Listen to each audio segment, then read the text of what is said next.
So the first step is to take 5 of your fat quarters and slice them into 2.5-inch strips.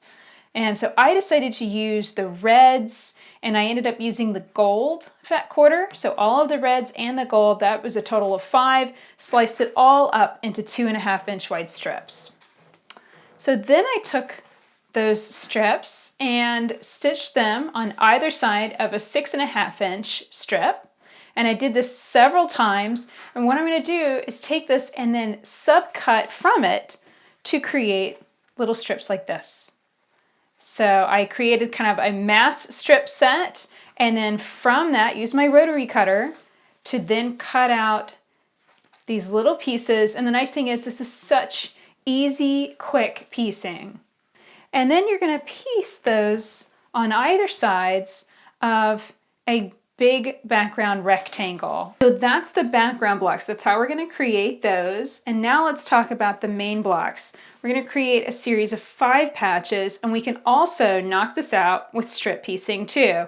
So you're going to create several strip sets that look like this, where we have 3 background strips for every 2 red strips. I know that one's gold, but it still counts as a red, I call it focal fabric in the pattern. This is what I mean. It has the beautiful pattern. It's obviously not the background. And then you're going to create a series of strip sets that are the opposite, that are going to be 3 focal fabric and 2 background strips. So just follow the instructions in the pattern. And as far as piecing, the number that you need to cut and piece, let me show you some subcutting just so that you can get the hang of it. So I'm placing my ruler right over the strip sets and lining it up. And I want to make sure that, of course, anything ugly, the selvage, anything like that gets cut off. And I'm not using the edges. The edges can get a little bit wobbly when it comes to strip piecing. So instead of using the edges, I use the seam lines. So I'm lining up my ruler with these seam lines in the middle of the strip. You get it nice and lined up. Press firmly, and cut across. Okay, now we want to keep cutting with our dominant hand, so I'm going to flip the whole thing around. And now I'll place my ruler back on top, and this time I'm lining up with 2 things. I'm lining up the 2.5-inch mark over here, and then I'm also lining up some seam lines with the lines on my ruler. So I'm doing both things at once. Just take your time, make sure it's all lined up well, and then cut. So that's how you're going to do some subcutting from all of these. Let me show you how to put together a 5 patch.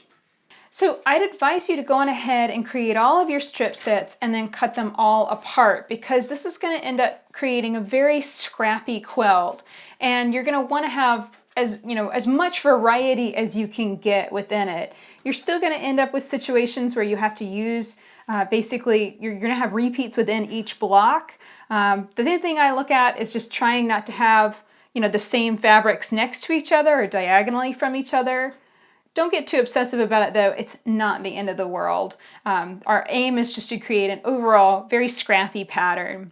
So this pieces together very simply. Just piece it together in sets of 2, piece those 2 pieces together, and then add on that 5th strip, and let me show you what our finished 5 patch will look like. So there is our 5 patch block. I just really love all of those fabrics and how they come together. We've got kind of almost a solid red, or what reads as a solid red, and I think that really balances out with the solid white background. I think it looks really nice. So when it comes to putting together your Irish chain, you're just going to stagger 1 background block for every 1 5 patch block, and it creates this chain effect. Just like that, so that it looks like the 5 patches are being chained together by those little squares in the corners of the background block. So I really, really love this effect. It's super, super simple. Just requires some strip piecing, strip cutting, but really it comes together so fast. So I really hope that you have fun creating your double Irish chain.